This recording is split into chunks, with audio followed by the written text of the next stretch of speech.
하나님의 말씀 이사야 53장입니다. 이사야 53장 7절 말씀부터 말씀 보겠습니다. 이사야 53장 7절입니다. 그는 짓밟히고 괴롭힘을 당하여도 그 입을 열지 않았으며 도수장으로 끌려가는 어린 양 같고 털 깎는 사람 앞에 양같이 잠잠하여 그 입을 열지 아니하였다. 그랬습니다. 이사야가 예수님 탄생 800년 전에 바라본 계시의 말씀인데요. 장차 오실 메시아께서 당하실 고난에 대해서 계속 말씀하고 있습니다. 여기 7절에서는 그는 짓밟히고 괴롭힘을 당하여도 그 입을 열지 않았다 그랬습니다. 마치 도수장으로 끌려가는 어린 양 같다 그랬습니다. 도수장? 도살장?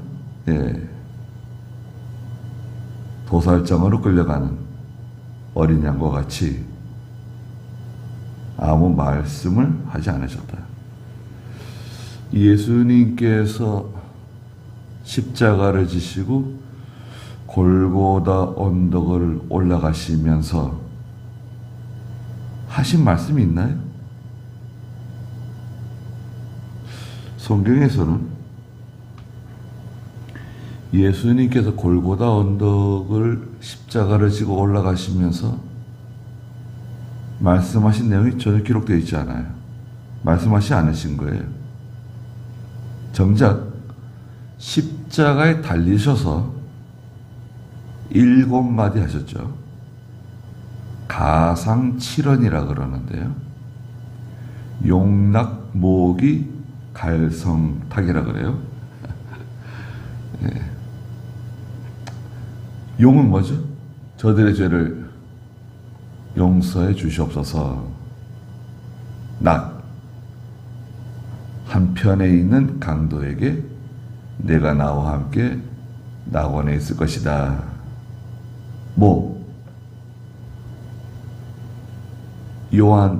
요한에게 십자가 밑에 온 유일한 제자 요한에게 어머니를 부탁했죠. 어머니를 부탁한다. 기는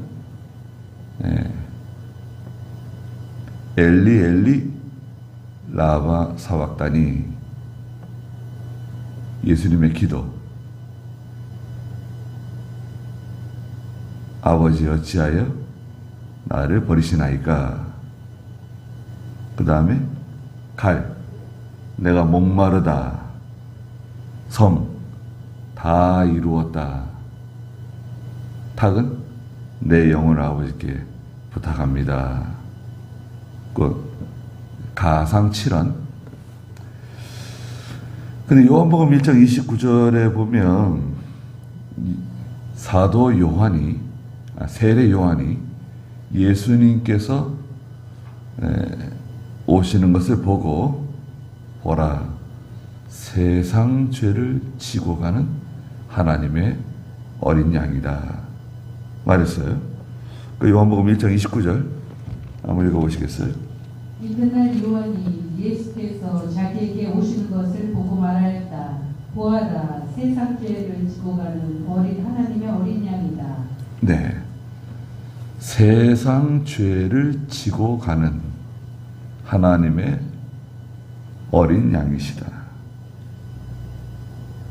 세상 죄, 모든 보편적인 모든 인류의 죄를 지고 가시는 예수님 아니시죠? 네, 모든 인류의 죄를 다 짊어지셨다고 말하면 그것은 맞지 않는 말입니다.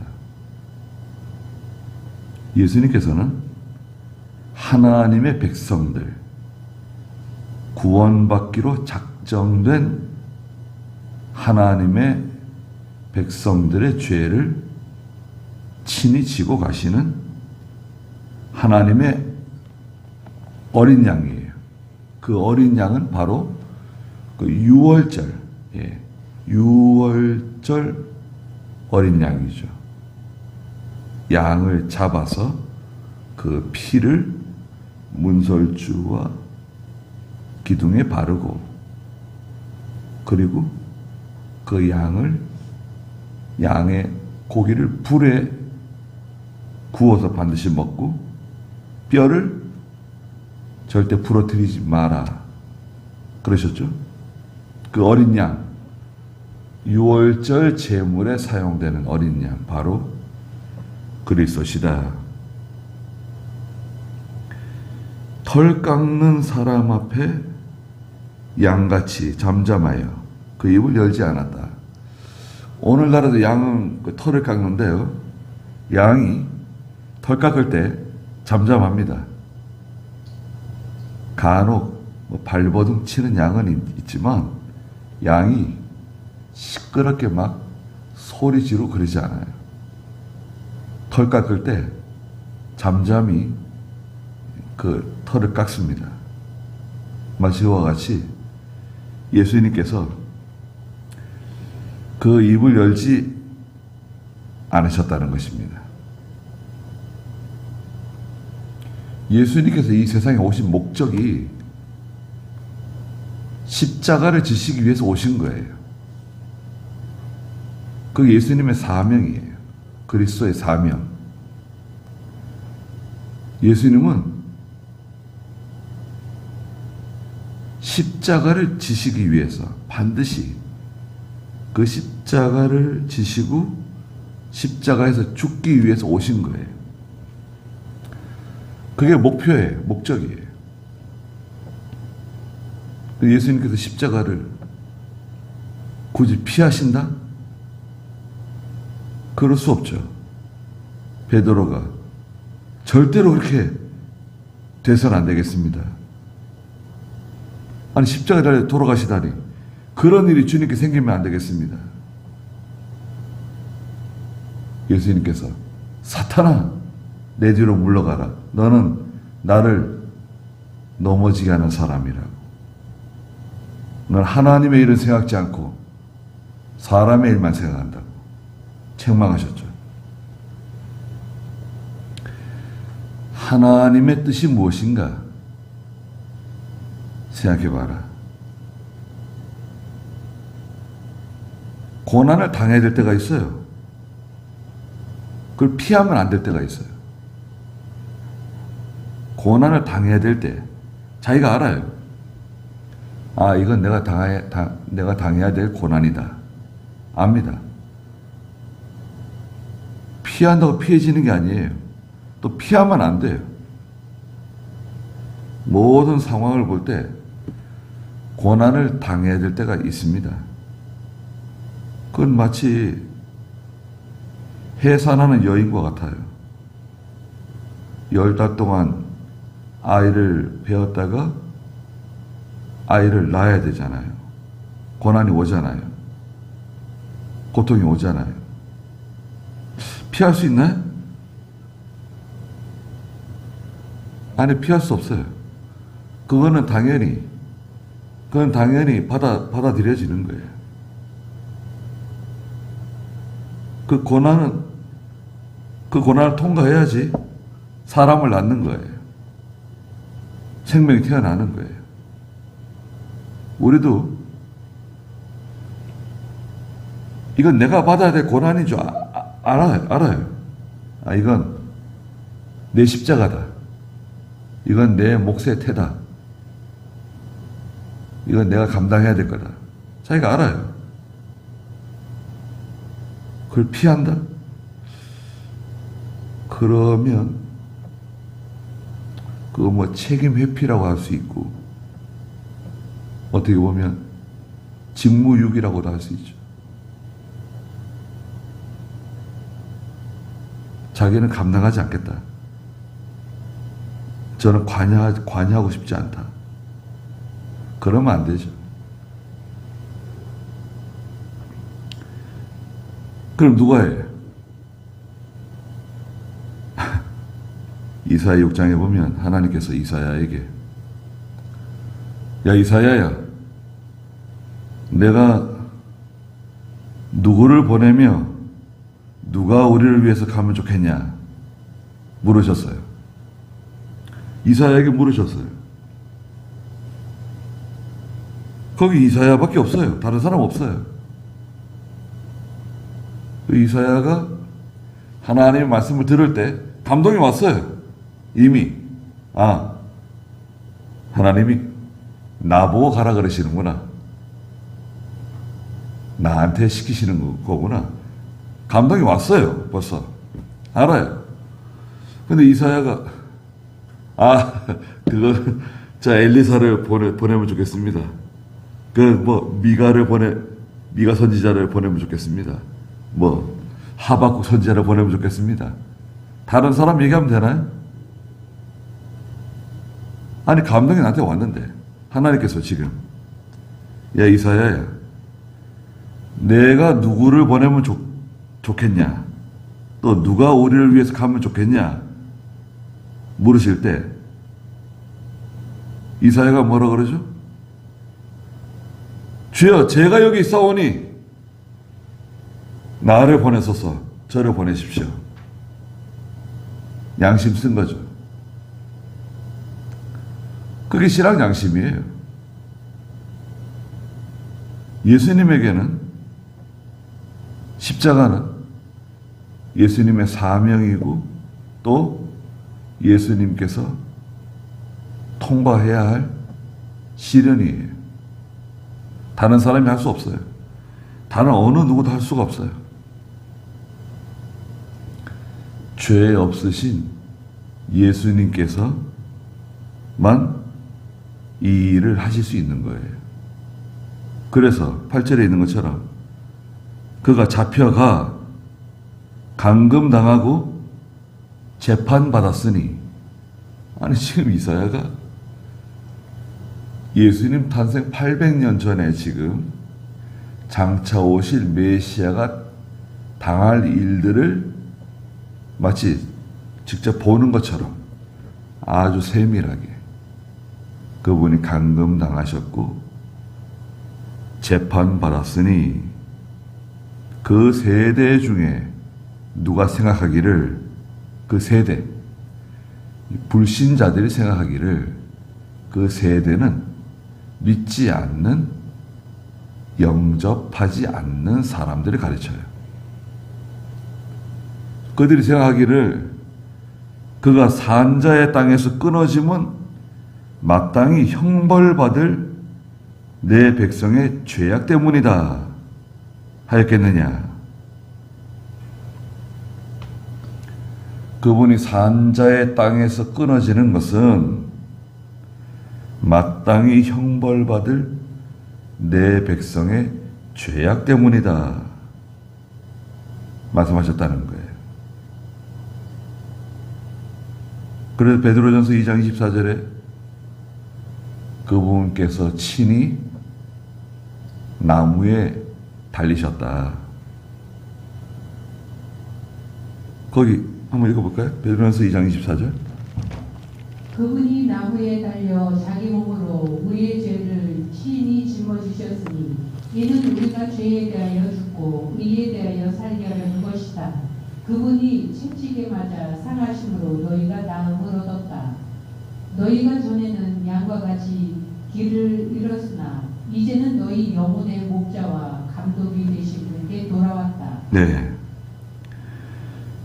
여기 성경을 보면요, 그분이 나무에 달려 자기 몸으로 우리의 죄를 친히 짊어지셨다. 이거는요, 예수님께서 붙잡히셔가지고 못 박히시고 십자가에 달려 거기 달리셨다. 수동적인 표현이 아니라 예수님께서 친히 자기 스스로 나무에 달리셨다는 거예요.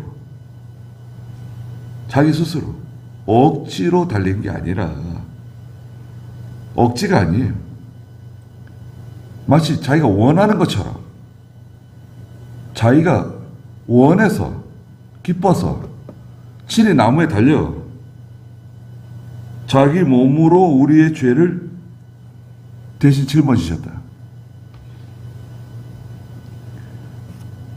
이는 우리가 죄에 대하여 죽고 의에 대하여 살게 하시려는 것이다.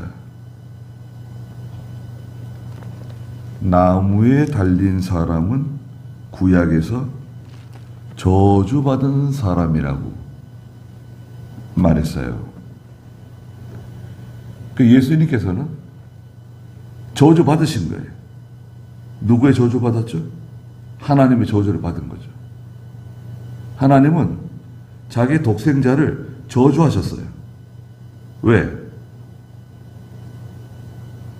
죄를 다 뒤집어 썼잖아요. 죄인이 됐잖아요. 죄인이기 때문에 하나님의 저주를 받은 거죠. 죄인이기 때문에. 그리고 그로 인해서 하나님의 구원받은 택함받은 백성들이 다 깨끗해진 거예요. 예수님 한 분으로 인해서. 십자가만 바라보면 되는 거예요. 예수 믿기만 하면 되는 거예요. 뭐 다른 조건이 필요 없잖아요. 다른 조건이 있나요? 교회가? 희생? 희생은 믿음이 생긴 다음에 자기가 자원함으로 하는 거지, 그걸 교회가 억지로 하면 되는가요? 희생은 은혜의 열매예요. 은혜의 결과예요. 희생하라고 자꾸 말하고 마치 강요하고 성도들을 힘들게 하면 정당한가요? 희생은 자원하는 마음으로 하는 거예요. 자원하는 마음으로. 고린도후서 8장 9장에 자원이에요. 자원. 예수 믿고 십자가를 바라보기만 하면 누구든지 하나님 자녀 되는 거예요. 빈부귀천, 남녀노소 구별이 없어요. 어느 민족, 누구든지. 이거 얼마나 간단한 겁니까? 천국에 들어가는 열쇠는 뭔가요? 믿음이에요. 믿음. 근데 그 믿음은 내 속에 있지 않아요. 내 속에서 아무리 찾아도 찾을 수 없어요. 그 열쇠는. 하나님께서 우리에게 주셔야 돼요. 우리 그 믿음을 다 가지고 있잖아요. 이건 참 얼마나 감사한 일입니까? 이건 아무도 빼앗아갈 수가 없어요. 천사나 마귀나 누구도 빼앗아갈 수가 없어요. 영생의 씨앗이에요. 그래서 우리가 그 씨앗을 나눠주는 거죠. 너도 예수 믿으라고. 너도 십자가를 바라보라고. 간단해요. 그리고 이 복음은 1절부터 말씀하시는 것처럼 연한 순 같고 마른 땅의 뿌리 같고 볼품이 없어요. 매력적이지 않아요. 복음은 원래 그 자체가 매력이 없어요. 그것을 억지로 매력 있는 것처럼 아름답게 포장하면 안 돼요. 그냥 있는 그대로 말하는 거, 있는 그대로. 간단해요. 듣든지 말든지 그냥 말하는 거예요. 전하는 거예요.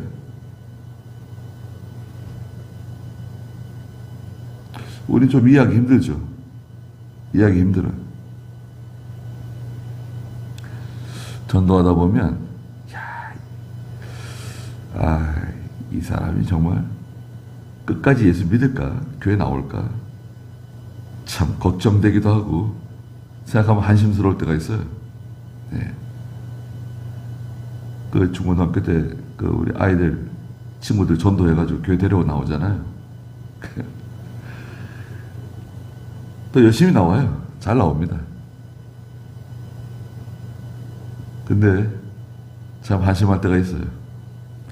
야, 얘네들이 정말 끝까지 믿음으로 살 수 있을까? 교회 나왔다가 안 나오기도 하고, 또 교회 나오던 친구들 중에서 벌써 세상 떠난 사람들도 있어요. 사고로 세상 떠나고, 또 뭐 술 먹다가 세상 떠나고 돌아 있습니다. 야, 그때 끝까지 좀 붙잡았으면 참 좋았을 텐데, 그런 아쉬움도 있고. 그럼 어떻게 하겠어요? 참 그런 아쉬움이 좀 있어요. 네. 교회 잘 나오고 또 예수 믿고 예수님을 영접하면 하나님 백성 되는 거 아닙니까? 9절에 그는 폭력을 행한 적이 없다. 예수님 복음을 폭력적으로 복음 전하지 않으셨어요. 그 입에 거짓이 없었다. 거짓말 하지 않으셨어요. 그런데 그의 무덤은 악인들과 함께 있었고 그의 묘실이 부자들과 함께 있었다. 아니, 앞으로 800년 뒤에 일어날 일인데 성경은 이사야가 과거형으로 기록을 했어요. 행한 적이 없었고 거짓이 없었고 악인들과 함께 있었고 부자들과 함께 있었다는 거예요. 마치 지나간 일을 말하는 것처럼 과거형으로 얘기를 했어요. 무슨 말이냐면 이건 확실하다는 거예요. 네. 아주 확신해서 말하는 거예요. 반드시 이렇게 된다는 거죠. 그래서 마태복음 27장 57절에서 60절에서 예수님의 무덤은 부자 아리마대 사람 요셉의 새 무덤에 장사되는 내용이 기록되어 있잖아요. 예언 성취죠. 거기 읽고 마실까요? 마태복음 27장 57절. 저녁 때가 되자 요셉이라고 하는 아리마대 사람 부자 한 사람이 왔는데 그 역시 예수님의 제자였다. 이 사람이 빌라도에게 가서 예수님의 시신을 요청하자 빌라도가 내주라고 명령하였다. 요셉이 그 시신을 가져다가 고운 삼배로 싸고 바위를 뚫어서 만든 자신의 새 무덤에 눕히고 무덤 어귀에 큰 돌을 굴려 놓고 갔다. 네. 아리마대 사람 부자 요셉 빌라도에게 찾아가서 당당히 예수님의 시신을 요구했어요. 그러니까 빌라도가 요셉을 잘 아는 사람이에요. 유명한 사람이 부자예요. 시신을 내주라고. 그 요셉이 예수님의 시신을 가져다가 고운 삼배로 싸고 바위를 뚫어서 만든 자신의 새 무덤, 자기가 이제 죽어서 들어가려고 만들어 놓은 무덤이에요. 늙은 요셉이에요. 그 무덤에 예수님을 눕히고 무덤 어귀에 큰 돌을 굴려 놓고 갔다. 예. 예수님의 시신이 무덤 속에 들어간 거죠. 그날이 바로 지금으로 말하면 금요일이죠. 금요일 오후. 예. 이사야의 예언대로 다 이루어졌습니다.